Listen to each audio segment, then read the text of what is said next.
요즘 집값이 많이 올랐죠?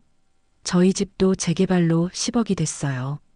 그런데 그 돈 때문에 제가 죽을 뻔했답니다. 그것도 제가 낳고 키운 자식들 손에 말이에요.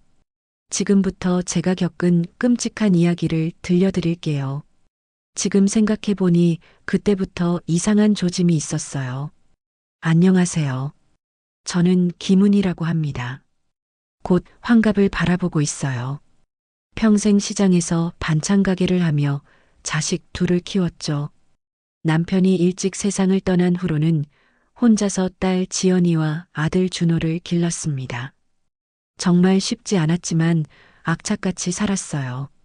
그 무서운 일이 벌어지기 며칠 전이었을 거예요. 평소처럼 저녁거리를 사러 시장에 갔었습니다. 장사를 접은 지 몇 년 됐지만 아직도 시장 상인들과는 정이 남아 있어서 자주 들르거든요. 파 한 단, 무 반 개, 돼지고기 조금만 샀었죠. 혼자 먹을 반찬거리 정도였습니다. 돌아오는 길에 우리 동네 골목이 참 조용하다는 생각이 들었어요. 예전엔 아이들 뛰어노는 소리, 어른들 이야기하는 소리가 끊이지 않았는데 이제는 대부분 아파트로 이사를 가고 저희 집처럼 오래된 단독주택에 사는 사람은 몇 안 남았거든요. 우리 집은 남편이 지어준 집이에요. 벌써 30년도 넘어서 낡긴 했지만 그래도 튼튼합니다. 요즘 이 동네 재개발이 떠서 땅값이 많이 올랐다고 하더라고요. 부동산 중개업소에서 자꾸 전화가 와요. 10억은 받을 수 있다고 하더라고요. 하지만 저는 팔 생각이 없어요. 이 집은 남편이 저한테 남겨준 유일한 유산이거든요. 그리고 평생 모은 보험금과 적금도 제법 되죠. 자식들 키우느라 허리가 휘도록 일했으니까요. 대문 앞에 다다랐을 때 안에서 목소리가 들렸어요. 지연이와 준호 목소리였습니다. 처음엔 반가웠죠. 요즘 자식들이 자주 오지 않아서 서운했거든요. 지연이는 결혼한 후로 한 달에 한 번 정도밖에 안 오고 준호는 아예 두세 달에 한 번 올까 말까 했으니까요. 그런데 이상했어요. 목소리가 너무 조용했습니다. 마치 누가 들으면 안 되는 이야기를 하는 것 같았죠. 저도 모르게 문고리를 잡으려던 손을 멈췄어요. 정말 이렇게 해도 될까? 지연이 목소리였어요. 평소보다 훨씬 조심스럽고 불안한 어조였습니다. 걱정 마, 아무도 모를 거야. 이번엔 준호가 대답했죠. 뭔가 단단히 마음먹은 듯 했지만 목소리가 약간 떨리고 있었어요. 그 순간 제 다리가 휘청거렸습니다. 심장이 쿵쿵 뛰기 시작했어요. 무슨 일을 시작한다는 건지, 뭘 준비했다는 건지 도무지 알 수가 없었습니다. 하지만 분명한 건 그 대화가 저와 관련된 것 같다는 느낌이었어요. 아니야, 이상해. 제가 낳고 키운 자식들이 저 몰래 무슨 일을 꾸미고 있다는 걸까요? 그때는 설마 그럴 리가 없다고 생각했어요. 분명 제가 잘못 들었거나 오해한 거라고 스스로를 달랬습니다. 그래도 마음이 편하지 않아서 한참을 대문 앞에 서 있었어요. 겨울바람이 차가웠는데도 등에는 식은 땀이 났습니다. 이런 기분은 처음이었어요. 조금 더 기다려볼까 했는데 안에서 발소리가 났어요. 누군가 현관 쪽으로 오고 있었습니다. 저는 서둘러 열쇠를 꺼내 문을 열었어요. 마치 방금 도착한 것처럼 행동했죠. 지연이가 엄마 오셨어요 하면서 밝게 웃으며 나왔어요. 평소와 똑같은 모습이었는데 지금 생각해보니 그 웃음이 너무 억지스러웠습니다. 지연이는 올해 34살로 사회복지사 일을 하다가 결혼 후에는 전업주부로 지내고 있어요. 사위 성우와 손녀 하린이와 함께 살고 있죠. 원래 무뚝뚝한 성격인데 그날은 왜 그렇게 다정한지 의아했어요. 저도 지연아 준호도 왔구나 하고 인사했죠. 그러자 지연이가 내 엄마 오랜만에 둘이 같이 왔어요. 라고 대답했어요. 준호도 나왔는데 얼굴이 조금 굳어 있었습니다. 눈도 제대로 마주치지 않더라고요. 준호는 32살인데 음악을 한다고 하면서 제대로 된 직업은 없어요. 빚만 자꾸 늘어나서 저를 걱정시키곤 했거든요. 평소 밝던 아이가 왜 그런지 그때는 이상하기만 했어요. 저는 뭐 특별한 일 있어서 같이 온 거야 하고 물어봤어요. 그런데 지연이가 아니에요.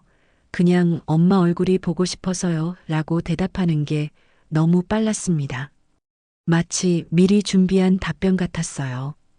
그리고 준호는 계속 바닥만 보고 있었죠. 그래 들어와 저녁은 먹었니 하고 물으니까 지연이가 아직 안 먹었어요. 엄마가 해주시는 밥이 그리워서 일부러 안 먹고 왔어요. 라며 제 팔을 살짝 잡았어요. 평소보다 훨씬 다정했습니다. 이상했어요.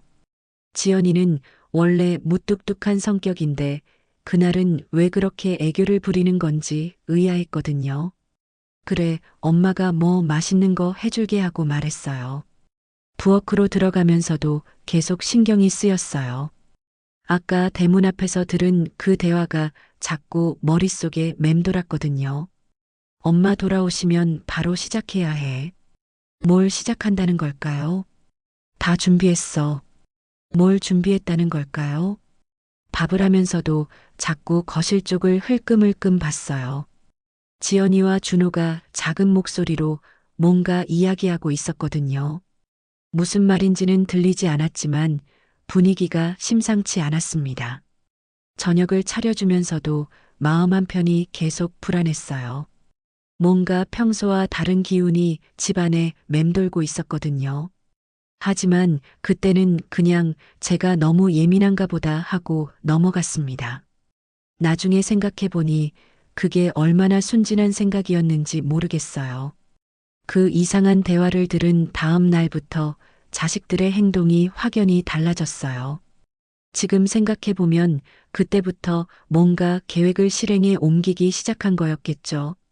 하지만 그때는 몰랐습니다.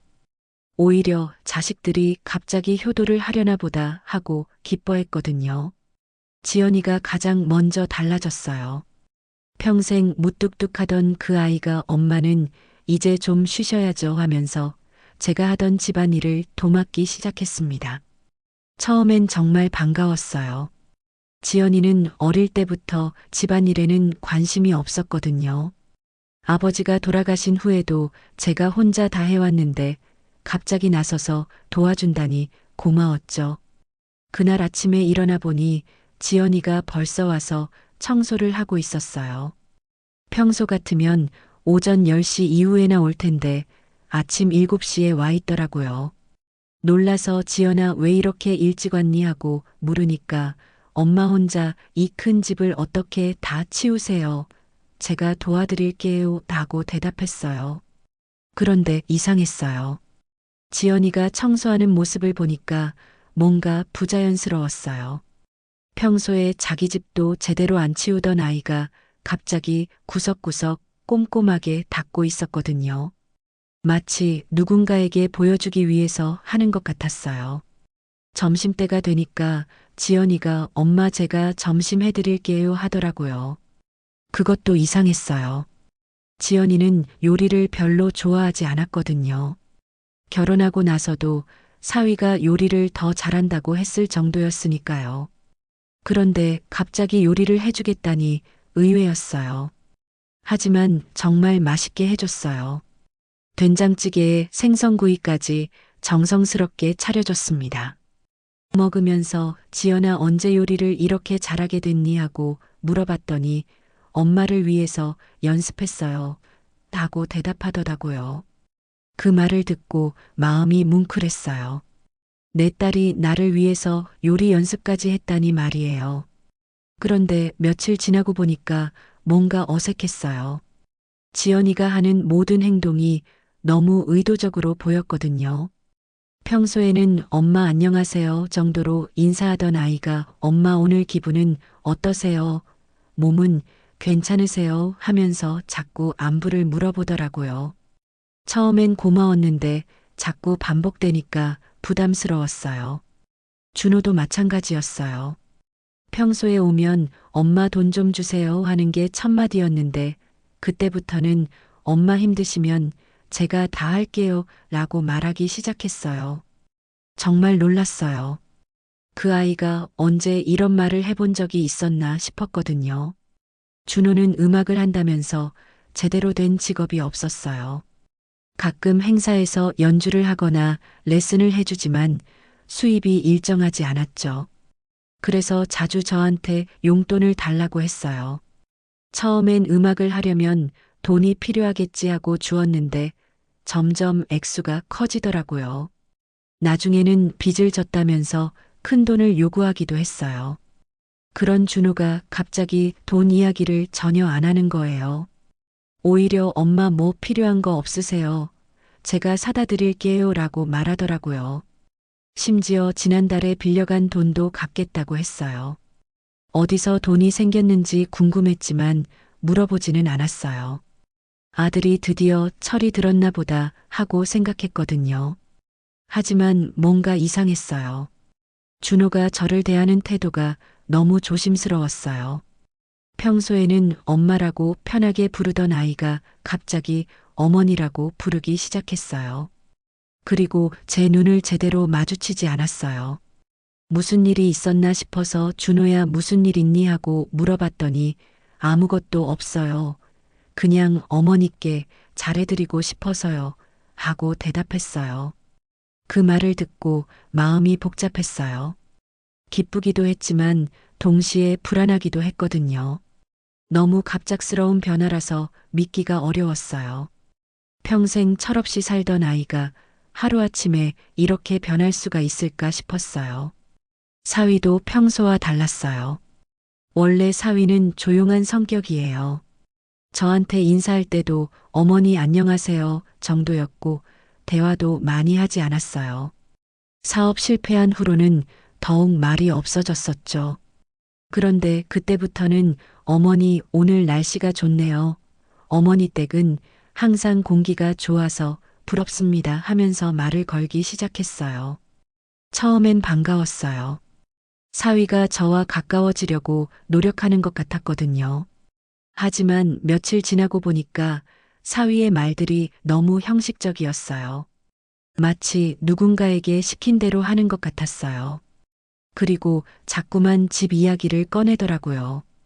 어머니, 이 집 정말 좋은 곳에 있네요. 땅값이 많이 올랐을 것 같은데요. 하는 식으로 말이에요. 처음엔 그냥 관심을 보이는 거려니 했는데 자꾸 반복되니까 이상했어요. 왜 갑자기 집값에 관심을 보이는 건지 의아했거든요. 손녀 할인이도 함께 올 때가 있었는데 그 아이만큼은 평소와 똑같았어요. 할머니 하면서 저에게 달려와서 안기고 과자 달라고 하고 그랬어요. 오히려 할인이가 있을 때가 더 편했어요. 아이가 있으면 어른들도 자연스러워지거든요. 하지만 할인이가 없을 때 어른들만 있으면 분위기가 이상했어요. 모두들 너무 정중하고 조심스러웠어요. 마치 처음 만난 사람들 같았어요. 가족끼리 모여 있는데도 편하지가 않았어요. 특히 지연이와 준호가 함께 있을 때는 더욱 어색했어요. 둘이 서로 눈짓을 주고받는 것 같았거든요. 무슨 말을 하려다가도 서로를 보고는 말을 바꾸기도 했어요. 뭔가 숨기는 게 있는 것 같았지만 감히 물어보지는 못했어요. 그렇게 며칠이 지나면서 저는 점점 혼란스러워졌어요. 처음엔 자식들이 갑자기 효도를 하려나 보다 하고 기뻤는데 시간이 지날수록 뭔가 부자연스럽다는 생각이 들었거든요. 너무 갑작스러운 변화였어요. 평생 살면서 자식들이 이렇게 저를 극진히 대한 적이 없었어요. 오히려 제가 자식들을 챙기고 도와주기 바빴거든요. 그런데 갑자기 역할이 바뀐 것 같았어요. 자식들이 저를 모시는 것 같았어요. 고맙기는 했지만 동시에 불안했어요. 뭔가 이상하다는 직감이 있었거든요. 하지만 그때는 그냥 제가 너무 의심이 많은가 보다 하고 넘어갔어요. 자식들이 효도하려는데 의심할 이유가 없다고 생각했거든요. 밤에 혼자 있을 때면 자꾸 생각이 났어요. 왜 갑자기 이렇게 변했을까? 뭔가 이유가 있는 건 아닐까? 하지만 나쁜 쪽으로 생각하고 싶지 않았어요. 내 자식들인데 뭔가 나쁜 일을 꾸밀 리는 없다고 믿고 싶었거든요. 그래도 마음 한편으로는 계속 불안했어요. 이상하게 어색한 친절함이었거든요.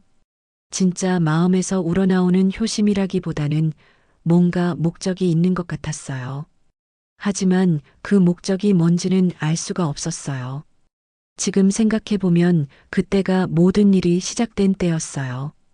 자식들이 저를 향한 마지막 양심을 버리고 계획을 실행에 옮기기 시작한 거였죠. 하지만 그때는 몰랐어요. 그저 자식들이 갑자기 효도를 하려나 보다 하고 순진하게 믿었을 뿐이에요. 자식들이 갑자기 다정해진 지 며칠 후 지연이가 본격적으로 집 이야기를 꺼내기 시작했어요. 그때까지는 그냥 안부를 묻고 집안일을 도와주는 정도였는데 갑자기 분위기가 달라졌습니다. 그날도 지연이가 아침 일찍 와서 청소를 하고 있었어요. 평소보다 더 꼼꼼하게 집 안 곳곳을 둘러보더라고요. 벽에 금이 간 곳은 없는지, 문틀이 삐뚤어진 곳은 없는지 자세히 살펴보고 있었어요. 처음엔 청소를 열심히 하는 줄 알았는데 나중에 보니까 집 상태를 점검하고 있었던 거였어요. 점심을 먹고 난 후에 지연이가 엄마 잠깐 이야기 좀 할게요 하면서 제 옆에 앉았어요. 표정이 평소보다 진지했습니다. 뭔가 중요한 이야기를 하려는 것 같았어요. 엄마 이 집 정말 오래됐네요 하고 말을 꺼내더라고요. 그러면서 집안을 둘러보며 여기저기 손가락으로 가리켰어요. 보일러도 낡았고 전기 배선도 위험해 보이고 지붕도 수리가 필요해 보인다고 했어요. 저는 그래 오래된 집이지만 튼튼해하고 대답했어요. 남편이 지을 때 정말 단단하게 지었거든요. 30년이 넘었지만 아직도 문제없이 살고 있다고 말했죠. 그런데 지연이가 엄마 안전이 걱정돼요. 혼자 사시기에는 너무 위험한 것 같아요. 라고 말하더라고요. 목소리에 걱정이 섞여 있었어요. 하지만 지금 생각해보니 그 걱정이 진짜였는지 의심스러워요. 저는 괜찮아, 아직 멀쩡해하고 말했지만 지연이는 포기하지 않았어요. 엄마 요즘 혼자 사는 노인분들 사고 나는 일 많아요. 특히 오래된 집은 더 위험하다고 했어요. 뉴스에서 가스 사고나 화재 사고 이야기를 하면서 저를 불안하게 만들려고 했어요. 그러더니 갑자기 엄마 우리 아파트로 이사 오세요 라고 제안했어요. 지연이네 아파트는 방이 하나 더 있으니까 충분하다고 했어요. 가족들과 함께 살면 안전하고 외롭지도 않을 거라고 말했죠. 하지만 저는 싫었어요. 아무리 딸이라고 해도 사위와 함께 사는 건 서로에게 부담이 될 것 같았거든요. 그리고 이 집을 떠나고 싶지 않았어요. 여기는 남편과 함께 살았던 추억이 가득한 곳이었으니까요. 고마운 마음은 있지만 아직은 혼자 살 수 있어 하고 거절했어요. 그러자 지연이가 그럼 새 아파트로 이사 가세요. 요즘 새로 지은 아파트들은 안전시설이 잘 되어 있어요. 라고 말했어요. 그때 뭔가 이상하다는 생각이 들었어요. 왜 갑자기 이사를 가라고 하는 걸까요? 평소에는 집 이야기를 별로 안 했는데 갑자기 왜 이렇게 관심을 보이는 건지 의아했어요. 아니야, 이 집이 좋아, 여기서 계속 살 거야 하고 말했더니 지연이 표정이 조금 어두워졌어요. 그러더니 엄마 그럼 집을 우리 명의로 바꿔주세요. 나중에 상속받을 거 미리 해두면 세금도 아낄 수 있어요. 라고 말했어요. 그 말을 듣고 깜짝 놀랐어요. 갑자기 왜 명예 이야기를 하는 건지 이해할 수 없었거든요. 아직 제가 살아있는데 벌써 상속 이야기를 하다니 섭섭했어요. 아직 그럴 필요 없어. 내가 죽고 나서 생각해 하고 말했더니 지연이가 엄마 그런 말씀 마세요. 미리미리 준비해 두는 게 좋아요 라고 했어요. 하지만 억지로 웃는 것 같았어요. 그날 저녁에 준호도 왔어요. 지연이와 함께 와서 또 집 이야기를 꺼내더라고요. 엄마, 누나 말이 맞아요. 이 집 너무 오래됐어요. 라고 말하면서 지연이 편을 들었어요. 두 남매가 함께 집 이야기를 하니까 뭔가 계획적인 느낌이 들었어요. 미리 상의하고 온 것 같았거든요. 하지만 설마 했어요. 내 자식들이 그럴 리는 없다고 생각했어요. 준호가 엄마 요즘 이 동네 집값 많이 올랐어요. 팔면 아파트 한 채 사고도 돈이 남을 거예요. 라고 말했어요. 그제서야 알겠더라고요. 자식들이 집값을 알아본 거였어요. 저는 팔 생각 없어 여기서 계속 살 거야 하고 단호하게 말했어요. 이 집은 아버지가 지어준 집이고 우리 가족의 추억이 담긴 곳이라고 했어요. 돈이 문제가 아니라고 말했죠. 그러자 지연이와 준호가 서로 눈빛을 주고받더라고요. 뭔가 실망한 것 같았어요. 하지만 포기하지 않고 계속 설득하려고 했어요. 엄마 혼자 사시기에는 너무 크고 관리하기도 힘들어요. 라고 지연이가 말했어요. 준호도 맞아요. 엄마 나이에는 아파트가 편해요. 라고 맞장구 쳤어요. 하지만 저는 절대 안 된다고 했어요. 이 집을 떠날 생각이 없다고 분명히 말했어요. 그러자 자식들이 조용해졌어요. 더 이상 말하지 않았지만 표정이 좋지 않았어요. 그날 밤 자식들이 돌아간 후에 혼자 있으니까 마음이 복잡했어요. 왜 갑자기 집을 팔라고 하는 걸까요? 정말 제 안전을 걱정해서 하는 말일까요? 아니면 다른 이유가 있는 걸까요? 잠자리에 들기 전에 집안을 한 바퀴 돌아봤어요. 자식들이 말한 대로 오래되긴 했지만 아직 살만했어요. 위험할 정도는 아니었어요. 왜 그렇게 위험하다고 하는지 이해할 수 없었어요. 그런데 보일러실 쪽으로 가니까 이상한 냄새가 났어요. 뭔가 쉰내 같은 냄새였어요. 평소에 맡아보지 못한 냄새였거든요. 혹시 가스가 새는 건 아닌가 싶어서 자세히 살펴봤지만 별다른 문제는 없어 보였어요. 그때 창문 밖에서 인기척이 났어요. 누군가 우리 집 주변을 돌아다니는 것 같았어요. 조심스럽게 창문으로 가서 밖을 내다봤더니 사위가 보일러실 쪽을 기웃거리고 있었어요. 정말 놀랐어요. 밤늦은 시간에 왜 사위가 우리 집에 있는 걸까요? 그것도 보일러실 근처를 말이에요. 뭔가 이상했어요. 사위는 손전등을 들고 보일러 배기구 쪽을 자세히 보고 있었어요. 그러다가 뭔가를 만지작거리더라고요. 무엇을 하는 건지 알 수 없었지만 분명히 뭔가를 하고 있었어요. 저는 밖으로 나가서 물어보려고 했어요. 하지만 문을 열기도 전에 사위가 사라졌어요. 마치 제가 보고 있다는 걸 안 것 같았어요. 다음 날 아침에 사위를 만났을 때 어젯밤에 우리 집에 왔었냐고 물어봤어요. 그런데 사위가 아니요. 집에 있었어요. 라고 대답하더라고요. 분명히 봤는데 거짓말을 하는 것 같았어요. 그날부터 더욱 이상한 일들이 생기기 시작했어요. 그리고 집안 공기가 자꾸 답답한 느낌이 들었어요. 창문을 열어도 시원하지 않았어요. 지연이와 준호는 여전히 집을 팔라고 계속 말했어요. 며칠에 한 번씩 와서 같은 이야기를 반복했어요. 엄마 안전을 위해서라고 했지만 점점 강요하는 느낌이 들었어요. 특히 사위가 자주 집값 이야기를 꺼내는 게 신경 쓰였어요. 어머니, 이 동네 집값 정말 많이 올랐네요. 부동산에서 연락 온 적 없어요. 하면서 자꾸 관심을 보였어요. 저는 그럴 때마다 팔 생각 없다고 말했어요. 하지만 자식들은 포기하지 않았어요. 오히려 더 강하게 밀어붙이는 것 같았어요. 어느 날은 지연이가 부동산 중개업소 사람을 데리고 왔어요. 집을 한번 보자고 하더라고요. 저는 깜짝 놀라서 왜 허락도 없이 데려왔냐고 화를 냈어요. 지연이가 엄마 한 번만 보게 해주세요. 시세라도 알아봐야죠. 라고 말했어요. 하지만 저는 절대 안 된다고 했어요. 팔 생각이 없는데 왜 시세를 알아보냐고 말했죠. 그날 이후로 자식들과 사이가 조금 서먹해졌어요. 예전처럼 자주 오지도 않았고 와도 별로 말을 하지 않았어요. 마치 제가 자식들의 호의를 거절한 것에 대해 서운해하는 것 같았어요. 하지만 저는 내 결정이 옳다고 생각했어요. 이 집은 제게 너무 소중한 곳이었거든요.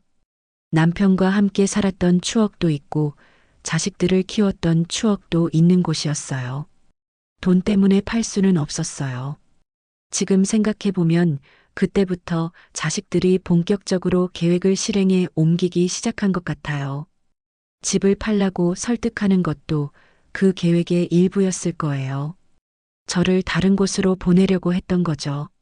하지만 제가 끝까지 거절하자 다른 방법을 쓰기로 한 것 같아요.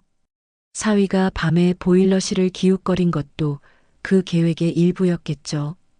지금에서야 모든 게 이해가 되지만 그때는 전혀 몰랐어요.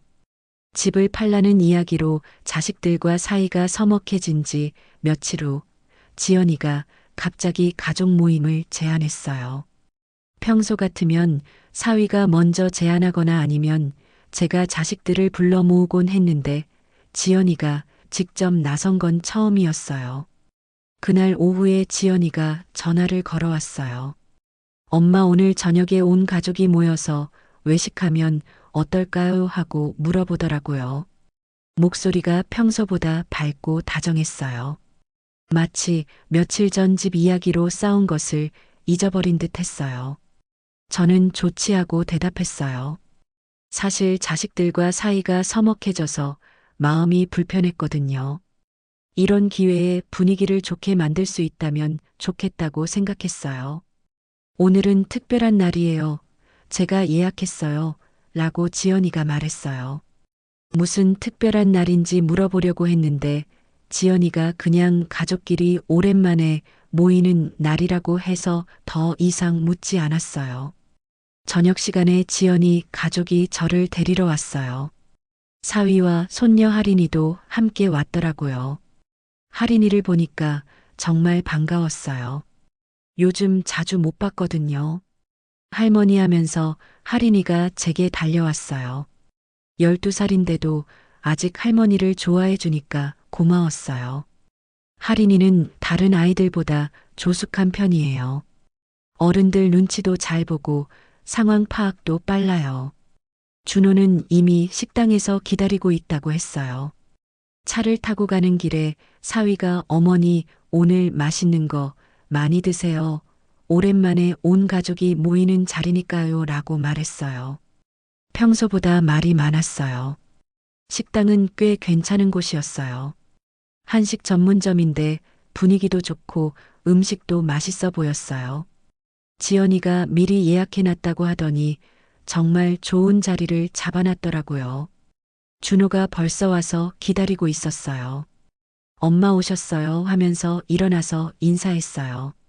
평소보다 정중했어요. 며칠 전에 집 이야기로 언성을 높였던 게 미안했나 봐요.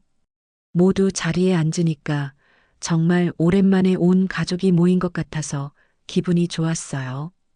평소에는 바빠서 이렇게 모이기가 쉽지 않았거든요. 특히 요즘에는 더욱 그랬어요. 음식을 주문하고 나서 지연이가 엄마 요즘 어떻게 지내세요? 하고 물어봤어요. 별일 없이 잘 지낸다고 대답했어요. 그러자 준호도 엄마 혼자 계셔서 심심하지 않으세요? 하고 물어보더라고요. 괜찮아, 혼자 있는 것도 나쁘지 않아 하고 말했더니 사위가 어머니 외로우시면 언제든지 저희 집에 오세요 라고 말했어요. 모두들 저를 걱정해 주는 것 같아서 고마웠어요. 음식이 나오면서 분위기가 더욱 좋아졌어요. 맛있는 음식을 먹으면서 이야기를 나누니까 며칠 전 일은 잊어버린 것 같았어요. 자식들도 평소보다 다정했고 사위도 말을 많이 했어요. 할인이가 할머니 집에 놀러 가고 싶어요 하고 말했어요. 그래, 언제든지 와 할머니가 맛있는 거 해줄게 하고 대답했어요. 할인이가 웃으면서 좋아요라고 말했어요. 식사가 거의 끝날 무렵에 할인이가 화장실에 가고 싶다고 했어요. 저도 마침 화장실에 가고 싶어서 할인아 할머니도 같이 가자 하고 말했어요. 화장실로 가는 길에 할인이가 제 손을 꼭 잡더라고요. 그러더니 주변을 둘러보고는 작은 목소리로 할머니 하고 불렀어요. 목소리가 평소와 달리 진지했어요. 왜 그래 할인아 하고 물어봤더니 할인이가 더욱 작은 목소리로 할머니 창문 꼭 열고 주무세요. 알았죠? 라고 말하는 거예요. 정말 뜬금없는 말이었어요. 왜 갑자기 창문 이야기를 하는지 이해할 수 없었어요. 창문을 열고 자라고요.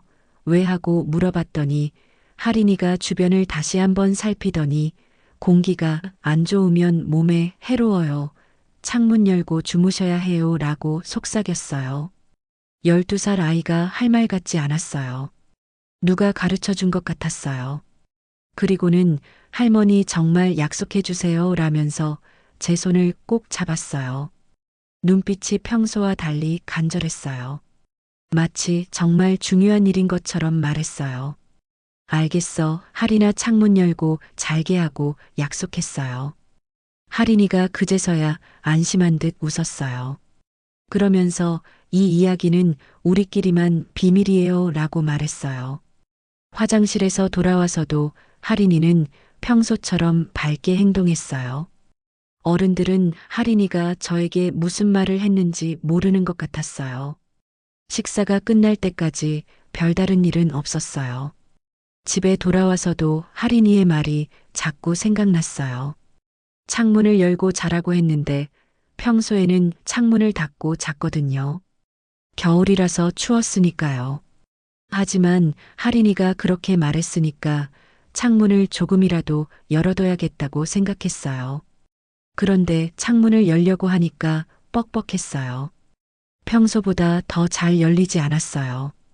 힘을 줘서 겨우 조금 열었어요. 차가운 공기가 들어왔지만 할인이와의 약속이니까 참고 견뎠어요. 잠자리에 들면서도 할인이의 말이 계속 맴돌았어요. 그 아이가 왜 그런 말을 했을까요? 누가 시킨 걸까요? 아니면 정말 제 건강을 걱정해서 한 말일까요? 혹시 할인이가 어른들의 계획을 알고 있는 건 아닐까요? 그래서 저에게 경고를 한 건 아닐까요? 하지만 그런 생각을 하기엔 너무 무서웠어요. 내 가족이 나를 해치려 할 리는 없다고 믿고 싶었거든요. 창문을 열어두고 자니까 정말 춥긴 했지만 공기는 좋았어요. 할인이 말이 맞는 것 같았어요. 환기를 자주 시켜야겠다는 생각이 들었어요. 그런데 잠들기 전에 집안 공기가 답답한 느낌이 들었어요. 뭔가 숨쉬기가 힘든 것 같았어요. 며칠 전부터 계속 그런 느낌인데 점점 심해지는 것 같았어요. 내일 보일러 점검을 받아봐야겠다고 생각했어요.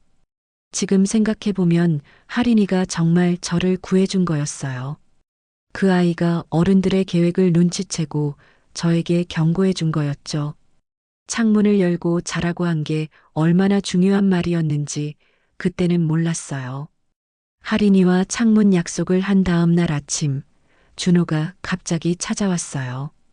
평소 같으면 늦잠을 자는 아이가 아침 9시에 와 있더라고요. 뭔가 급한 일이 있는 것 같았어요. 엄마 어제 보일러에서 이상한 소리가 났어요. 점검해 드릴게요. 라고 말하면서 곧바로 보일러실로 향했어요. 저는 어제 이상한 소리를 들은 적이 없었는데 준호가 그렇게 말하니까 혹시 제가 못 들었나 싶었어요. 준호가 보일러실에서 이것저것 만지작거리는 소리가 났어요. 뭔가 도구를 사용하는 소리도 들렸어요. 보일러를 고치는 건지 점검하는 건지 잘 모르겠더라고요. 1시간 정도 지나서 준호가 나왔어요. 손에는 렌치 같은 도구를 들고 있었어요. 엄마 요즘 가스비 아끼시려다 위험해요. 제가 안전하게 해드릴게요. 라고 말했어요. 평소보다 말투가 어색했어요. 무슨 문제가 있었냐고 물어봤더니 준호가 배기구 쪽이 조금 막혀 있었어요. 청소해 드렸어요. 라고 대답했어요. 하지만 뭔가 이상했어요. 준호는 기계에 대해서 잘 모르는 아이였거든요. 언제부터 보일러를 고칠 줄 알게 된 건지 의아했어요. 점심때쯤 되니까 사위도 왔어요. 어머니 안녕하세요 하면서 인사하더니 곧바로 준호는 어디 있느냐고 물어봤어요. 둘이 미리 약속하고 온 것 같았어요. 준호가 사위를 보일러실로 데리고 갔어요. 둘이서 뭔가 이야기를 나누는 소리가 들렸지만 무슨 말인지는 알아들을 수 없었어요. 목소리가 너무 작았거든요. 저는 점심 준비를 하면서도 계속 신경이 쓰였어요. 왜 갑자기 보일러에 그렇게 관심을 보이는 건지 이해할 수 없었어요. 평소에는 집안일에 전혀 관심이 없던 아들인데 말이에요. 조금 후에 사위가 보일러실에서 나왔어요. 어머니 보일러 상태 점검해 봤는데 괜찮은 것 같네요. 라고 말했어요. 하지만 표정이 어두웠어요. 뭔가 걱정스러운 일이 있는 것 같았어요. 준호도 함께 나와서 엄마 이제 안전해요. 걱정하지 마세요. 라고 말했어요. 그런데 손끝이 떨리고 있었어요.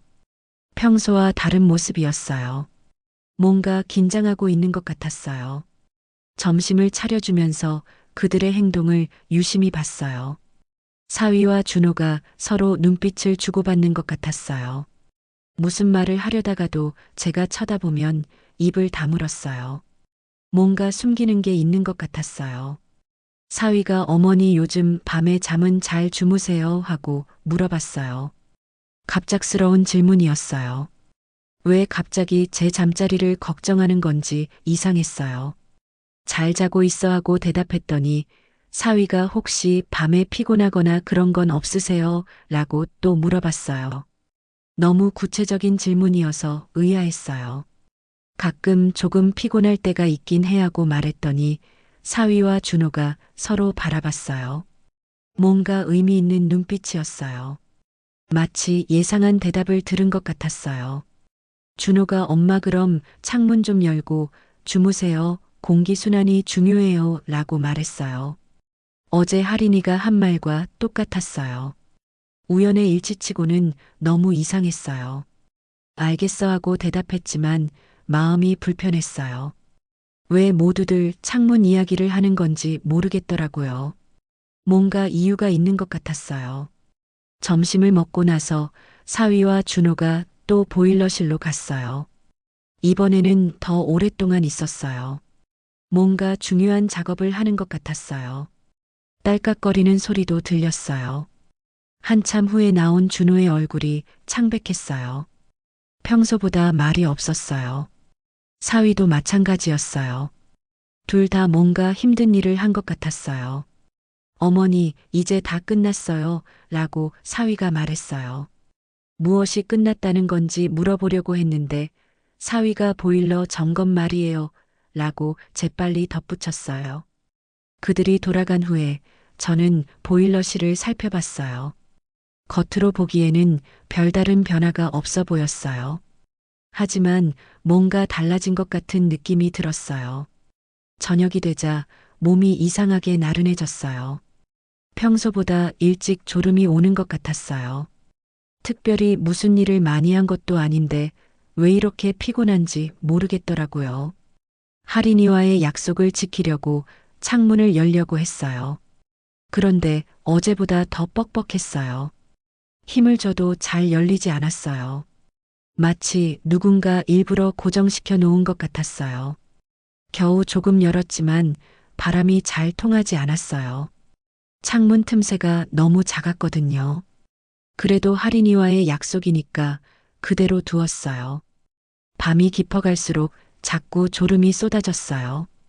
평소 같으면 아직 잠들 시간이 아닌데도 눈꺼풀이 무거웠어요. 뭔가 몸이 둔해지는 느낌이었어요. 잠들기 전에 다시 한번 창문을 열려고 했지만 여전히 뻑뻑했어요. 어제까지만 해도 이렇지 않았는데 왜 갑자기 이렇게 된 건지 이해할 수 없었어요. 그날 밤은 정말 깊게 잠들었어요. 평소보다 훨씬 더 깊은 잠이었어요. 꿈도 이상했어요. 뭔가 멍한 상태에서 떠다니는 것 같은 느낌이었어요. 새벽에 깨긴 했지만 머리가 무겁고 몸이 나른했어요. 마치 약을 먹고 잠든 것 같은 느낌이었어요. 물을 마시려고 일어나는 것도 힘들었어요. 부엌에 가서 물을 마시는데 왠지 모르게 멍했어요. 뭔가 정신이 또렷하지 않은 느낌이었어요. 나이가 들어서 그런가 싶었지만 이런 적은 없었거든요. 다음 날 아침에도 계속 나른했어요. 평소 같으면 일찍 일어나서 집안일을 하는데 그날은 자꾸 누워있고 싶었어요. 몸에 힘이 없었어요. 지연이에게 전화해서 어제 준호가 보일러를 만졌는데 그 후로 몸이 나른하다고 말했어요. 그런데 지연이가 괜찮을 거예요. 준호가 잘 해뒀을 거예요. 라고 말하더라고요. 뭔가 확신에 찬 어조였어요.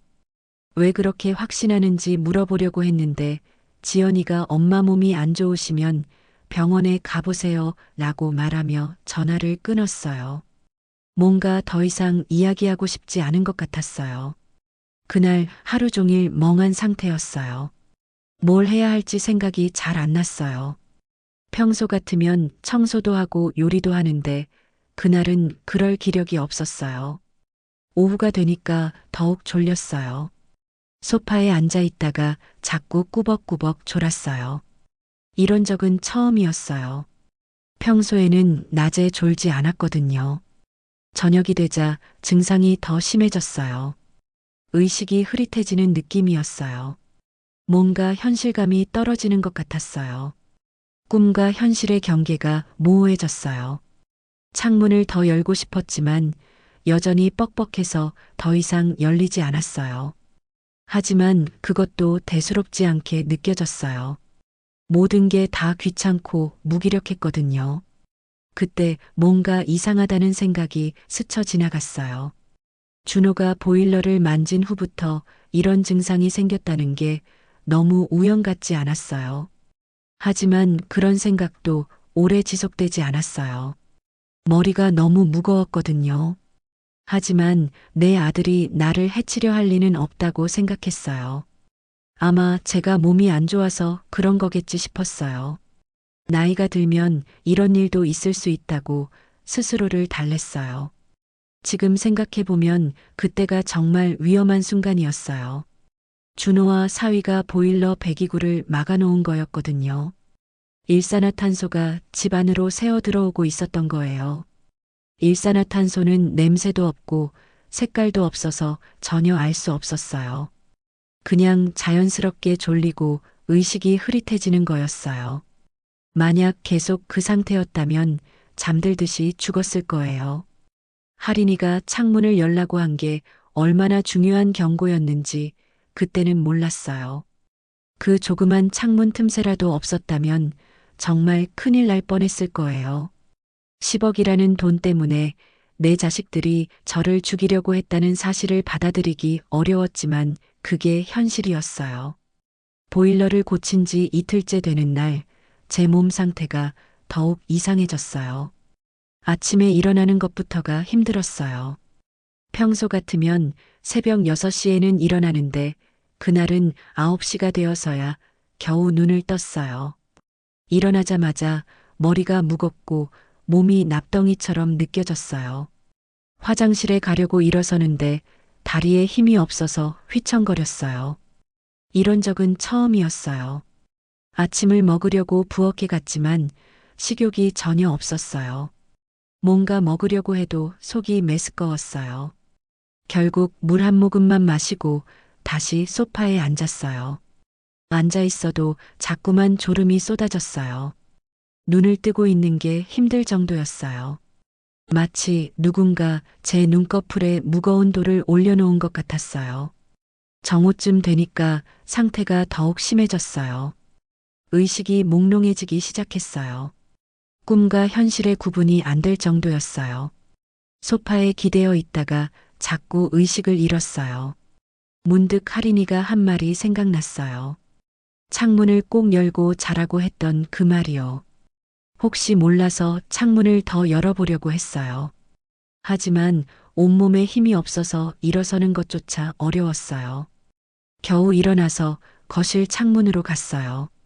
그런데 창문이 꼼짝도 하지 않았어요. 며칠 전까지만 해도 조금이라도 열렸는데 이번에는 완전히 막힌 것 같았어요. 아무리 힘을 줘도 열리지 않았어요. 이상했어요. 왜 갑자기 창문이 이렇게 된 건지 이해할 수 없었어요. 혹시 누군가 일부러 막아놓은 건 아닌가 하는 생각이 들었어요. 하지만 그런 생각을 오래 할 수도 없었어요. 머리가 너무 무거웠거든요. 다시 소파로 돌아와서 앉았는데 의식이 더욱 흐릿해졌어요. 주변이 흐릿하게 보이고 소리도 멀리서 들리는 것 같았어요. 마치 물속에 있는 것 같은 느낌이었어요. 그때 문득 머릿속을 스친 게 있었어요. 며칠 전 대문 앞에서 들었던 자식들의 대화였어요. 정말 이렇게 해도 될까? 걱정 마, 아무도 모를 거야 라는 그 대화 말이에요. 그 순간 소름이 돋았어요. 설마 하는 생각이 들었어요. 혹시 자식들이 정말로 저를. 하지만 그런 생각을 하기에는 의식이 너무 흐려져 있었어요. 머릿속이 뒤죽박죽이었어요. 현실인지 꿈인지 구분이 안 됐어요. 자식들의 얼굴이 떠오르기도 하고 남편의 얼굴이 보이기도 했어요. 모든 게 뒤섞여서 헷갈렸어요. 저는 점점 의식이 흐려지면서도 한 가지는 확신했어요. 이 상태가 정상이 아니라는 것을요.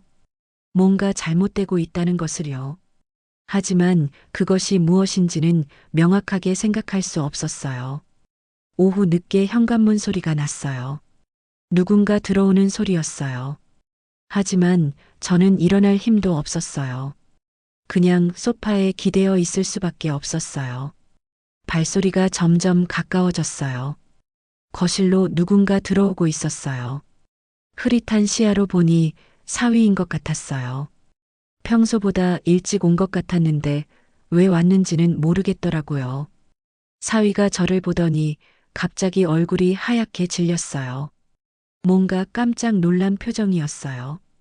제가 그렇게 안 좋아 보였나 봐요. 어머니 괜찮으세요? 라고 물어보는 소리가 멀리서 들렸어요. 저는 대답하려고 했지만 목소리가 제대로 나오지 않았어요. 입술만 움직일 뿐이었어요. 사위가 급하게 제 곁으로 왔어요. 그리고 제 맥박을 짚어보더니 더욱 당황한 표정을 지었어요. 뭔가 심각한 상황인 것을 깨달은 것 같았어요. 어머니 의식이 있으세요? 라고 물어봤지만 저는 제대로 대답할 수 없었어요. 그냥 눈만 조금 뜰 수 있었어요. 몸이 전혀 말을 듣지 않았어요. 사위가 어디론가 전화를 걸려고 하는 것 같았어요. 하지만 중간에 멈췄어요. 뭔가 고민하는 것 같았어요. 전화를 걸었다가 끊었다가 하는 것이 보였어요. 그때 저는 사위의 표정을 흐릿하게나마 볼 수 있었어요. 놀라움과 당황함, 그리고 뭔가 죄책감 같은 것이 섞여 있었어요. 마치 이런 상황을 예상하고 있었지만 막상 보니까 충격받은 것 같았어요. 사위가 저를 흔들면서 어머니 정신 차리세요 라고 말했어요. 하지만 저는 의식이 점점 더 흐려져 갔어요. 사위의 목소리도 점점 더 멀어지는 것 같았어요. 마지막으로 기억나는 건 사위가 뭔가 중얼거리는 것이었어요. 안 돼, 이러면 안 돼 하는 소리가 들렸어요. 그리고 급하게 어딘가로 뛰어가는 발소리가 났어요. 그 후로는 기억이 없어요. 아마 의식을 완전히 잃었던 것 같아요. 꿈도 꾸지 않는 깊은 잠에 빠져들었어요. 마치 영원히 깨어나지 못할 것 같은 그런 잠이었어요. 지금 생각해보면 그때가 정말 위험한 순간이었어요. 일산화탄소 농도가 높아져서 거의 죽을 뻔한 상황이었던 거예요. 사위가 그때 제 모습을 보고 얼마나 놀랐을지 상상이 돼요. 아무리 돈에 눈이 멀었다고 해도 실제로 사람이 죽어가는 모습을 보니까 충격받은 거였겠죠. 그때부터 사위의 마음이 바뀌기 시작한 것 같아요. 돈보다 사람의 목숨이 더 소중하다는 걸 깨달은 거였을 거예요. 의식을 잃었다가 깨어난 건 깊은 밤이었어요. 정확히 몇 시인지는 모르겠지만 집안이 고요했어요. 침실에 누워 있는데 머리가 여전히 무겁고 몸이 나른했어요. 하지만 오후보다는 조금 나아진 것 같았어요.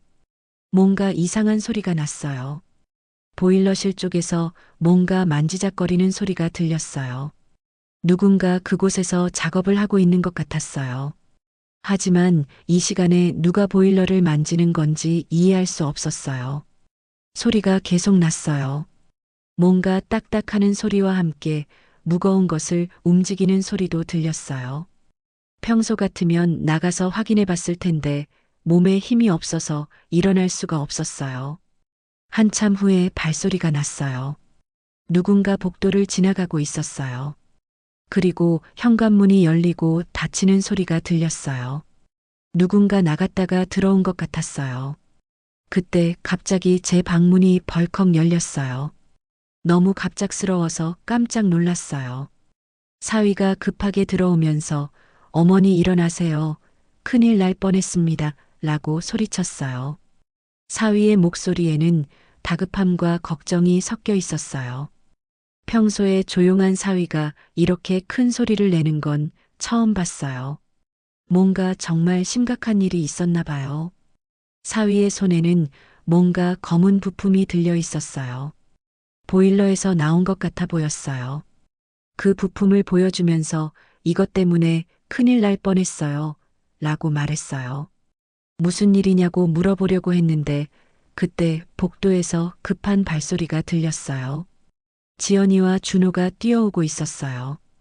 둘 다 급하게 제 방으로 들어왔어요. 지연이가 사위를 보더니 여보 지금 뭐 하는 거야 라고 소리쳤어요. 목소리에 당황과 분노가 섞여 있었어요. 평소에 차분한 지연이가 이렇게 흥분하는 건 처음 봤어요. 준호도 매형 왜 그러세요? 라고 말했지만 목소리가 떨리고 있었어요. 두 사람 모두 뭔가 들킨 것 같은 표정이었어요. 마치 비밀이 발각된 것처럼 당황하고 있었어요. 사위가 못하겠습니다. 라고 말했어요. 목소리가 떨리고 있었어요. 어머니는 저를 친아들처럼 해주셨는데 이럴 수는 없어요. 라고 말하면서 고개를 떨궜어요. 그 순간 저는 모든 것을 이해했어요. 왜 갑자기 자식들이 다정해졌는지, 왜 집을 팔라고 했는지, 왜 보일러를 고친다고 했는지 모든 게 연결됐어요. 10억이라는 재개발 보상금 때문이었어요. 자식들이 그 돈을 노리고 저를 없애려고 한 거였어요. 보일러 배기구를 막아서 일산화탄소로 저를 죽이려고 했던 거예요. 처음에는 믿을 수 없었어요. 내가 낳고 키운 자식들이 나를 죽이려고 했다니 받아들이기 어려웠어요. 하지만 모든 증거가 눈앞에 있었어요. 지연이가 여보, 당신 지금 뭐라는 거예요? 라고 다시 소리쳤어요. 하지만 사위는 대답하지 않았어요. 그냥 고개를 숙이고 서 있을 뿐이었어요. 준호가 매형 우리가 약속했잖아요. 라고 말했어요. 그 말을 듣고 더욱 확신이 들었어요. 정말로 계획적으로 저를 죽이려고 했던 거예요. 사위가 천천히 고개를 들어 저를 봤어요. 눈에 눈물이 고여 있었어요. 어머니 죄송합니다. 정말 죄송합니다. 라고 말했어요. 목소리가 떨리고 있었어요. 처음에는 그냥 잠깐이면 될 줄 알았어요. 라고 사위가 말했어요. 하지만 어머니가 실제로 죽어가는 모습을 보니까 정신이 번쩍 들었어요. 이건 아니에요. 라고 계속 말했어요. 지연이가 여보 정신 차려요. 이미 시작한 일이에요. 라고 말했어요. 하지만 사위는 고개를 저었어요. 안 돼요. 어머니는 저에게 정말 잘해주셨어요. 제가 사업 실패했을 때도 한 번도 뭐라고 하지 않으셨어요. 라고 말했어요. 준호가 매형 돈 생각해요. 10억이에요. 10억. 이라고 말했어요. 하지만 사위는 돈보다 중요한 게 있어요. 라고 대답했어요. 어머니 목숨보다 중요한 돈은 없어요. 라고 말했어요. 그제서야 저는 사위가 배기구를 다시 뚫어놓은 거라는 걸 알았어요.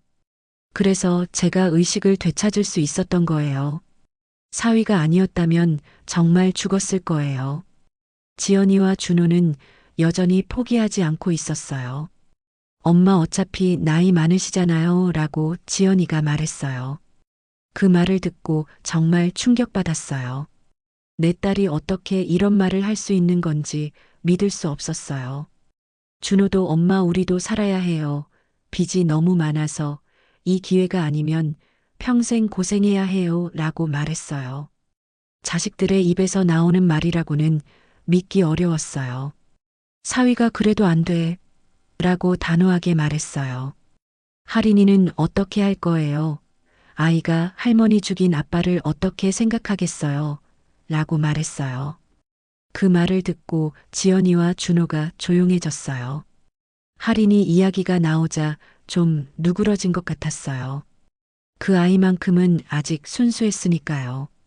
사위가 어머니 정말 죄송합니다 라고 다시 말했어요. 제가 막았어요.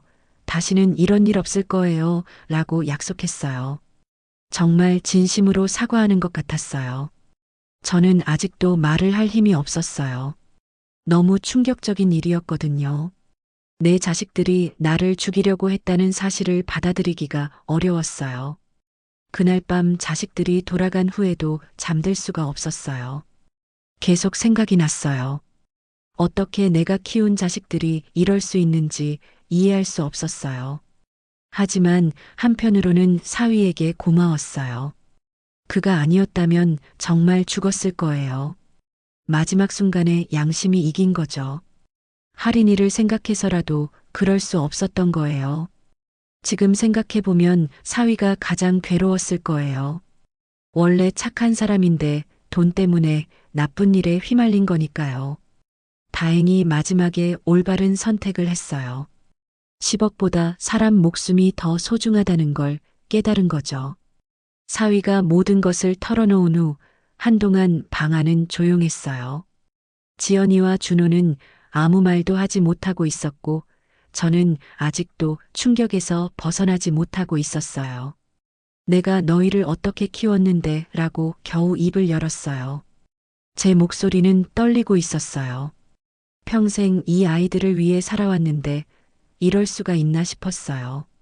자식들의 눈빛은 당황과 분노, 그리고 여전한 욕망으로 얼룩져 있었어요. 들킨 것에 대한 당황, 계획이 무산된 것에 대한 분노, 그리고 아직도 그 10억을 포기하지 못하는 욕망 말이에요. 엄마 오해해요. 우리가 언제 그런 생각을 했겠어요? 라고 지연이가 변명했어요. 아직도 거짓말을 하려고 하더라고요. 모든 증거가 나와 있는데도 말이에요. 하지만 준호는 이미 체념한 듯 고개를 숙였어요. 더 이상 변명할 수도 없고 숨길 수도 없다는 걸 안 것 같았어요. 그나마 준호가 조금이라도 양심이 남아있는 것 같았어요. 사위가 어머니 정말 죄송합니다. 병원에 가셔야 해요 라고 말했어요. 일산화탄소 중독은 위험해요. 지금 당장 응급실에 가셔야 합니다 라고 급하게 말했어요. 그제서야 정신이 들었어요. 저는 여전히 몸이 나른하고 머리가 무거웠어요. 병원에 가서 치료를 받아야 한다는 걸 깨달았어요. 사위가 119에 신고하려고 했어요. 하지만 지연이가 여보 그러면 경찰이 와요. 우리 어떻게 해요? 라고 당황해서 말했어요. 아직도 들킬까봐 걱정하고 있었어요. 사위가 그래도 어머니 생명이 중요해. 라고 말하면서 전화를 걸었어요. 119에 일산화탄소 중독 환자가 있다고 신고했어요. 곧 구급차가 왔어요. 응급구조사들이 저를 들것에 옮기면서 의식은 있으세요? 몇 시간 정도 노출되셨어요? 라고 물어봤어요. 사위가 대신 대답해줬어요. 구급차 안에서 산소 마스크를 씌워줬어요. 숨쉬기가 조금 편해졌어요. 응급구조사가 혈압과 맥박을 재면서 다행히 큰 위험은 없어 보인다고 말했어요. 병원에 도착해서 응급실로 들어갔어요. 의사가 와서 일산화탄소 중독 의심된다며 혈액 검사를 하겠다고 했어요. 그리고 CT 촬영도 해야 한다고 했어요. 혈액 검사 결과 일산화탄소 농도가 높게 나왔어요. 의사가 조금 더 늦었으면 위험했을 거라고 말했어요. 하루 정도 입원해서 산소 치료를 받아야 한다고 했어요. 병실에 입원하고 나서 경찰이 왔어요. 일산화탄소 중독 사고에 대해 조사하겠다고 했어요. 어떻게 된 일인지 설명해 달라고 했어요. 저는 고민이 됐어요. 내 자식들이 나를 죽이려고 했다는 걸 경찰에게 말해야 하나 싶었어요. 하지만 사실을 말하지 않을 수도 없었어요. 결국 모든 걸 다 말했어요. 보일러 배기구가 막혀 있었고 누군가 의도적으로 한 것 같다고 말했어요. 경찰이 집에 가서 조사하겠다고 했어요. 다음 날 아침 경찰이 다시 와서 보일러 배기구에서 인위적으로 막은 흔적이 발견됐다고 말했어요. 누군가 일부러 막았다는 게 확실하다고 했어요. 그리고 CCTV도 확인했는데 며칠 전 밤에 누군가 집 주변을 돌아다닌 것이 찍혔다고 했어요. 수사를 계속하겠다고 했어요.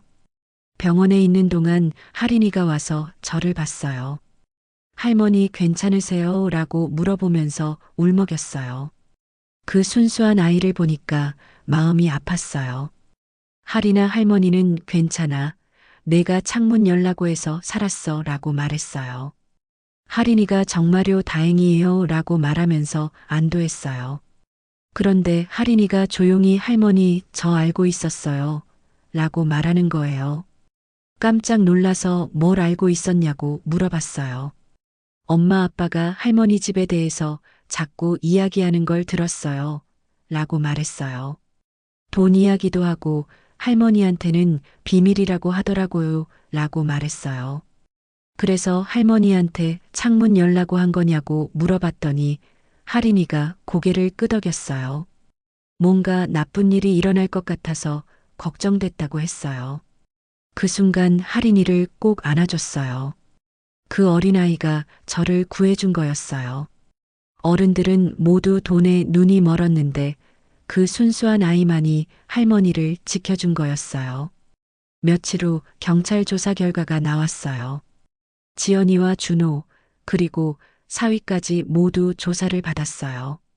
사위는 모든 걸 자백했고 지연이와 준호도 결국 인정할 수밖에 없었어요. 하지만 저는 고소하지 않기로 했어요. 그래도 내 자식들인데 감옥에 보낼 수는 없었어요. 다만 다시는 만나지 않겠다고 말했어요. 사위는 따로 저에게 와서 사과했어요. 정말 죄송합니다. 변명의 여지가 없어요. 라고 말하면서 눈물을 흘렸어요. 할인이만은 할머니와 계속 만날 수 있게 해달라고 부탁했어요. 저는 사위를 용서했어요. 마지막에 저를 구해준 것도 그 사람이었고 할인이 아빠이기도 했거든요. 하지만 지연이와는 연락을 끊었어요. 집으로 돌아와서 혼자 있으니까 모든 게 허무했어요. 평생 자식들을 위해 살아왔는데 결국 그 자식들이 저를 죽이려고 했다니 믿기 어려웠어요. 10억이라는 돈이 사람을 이렇게 변하게 만드는구나 싶었어요. 피부치라는 말이 무색할 정도였어요.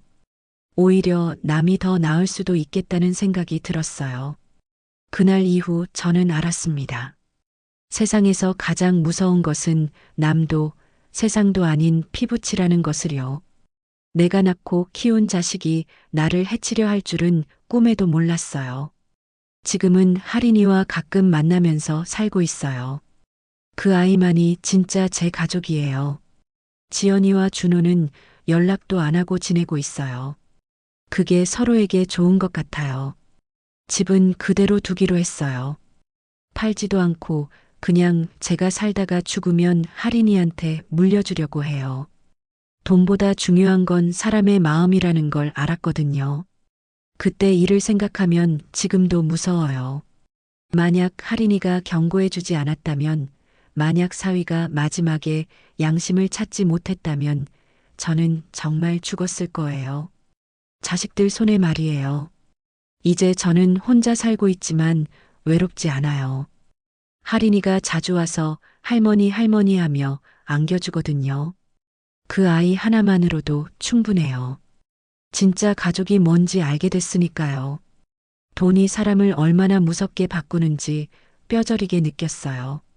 10억이라는 숫자 앞에서 제가 낳고 키운 자식들이 악마가 되었어요. 하지만 그 속에서도 할인이라는 천사가 저를 지켜줬어요. 여러분도 조심하세요.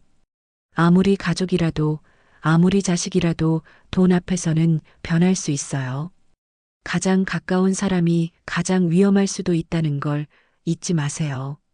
그래도 저는 후회하지 않아요. 자식들을 키운 것도, 그들을 용서한 것도 말이에요. 미워하며 살기에는 제게 남은 시간이 너무 소중하거든요. 지금은 할인이와 함께 웃으며 살고 있어요. 그것만으로도 감사한 일이에요. 피부치가 가장 무섭다는 걸 알았지만 진짜 사랑하는 가족도 여전히 있다는 걸 알았으니까요. 긴 이야기를 끝까지 들어주셔서 감사합니다.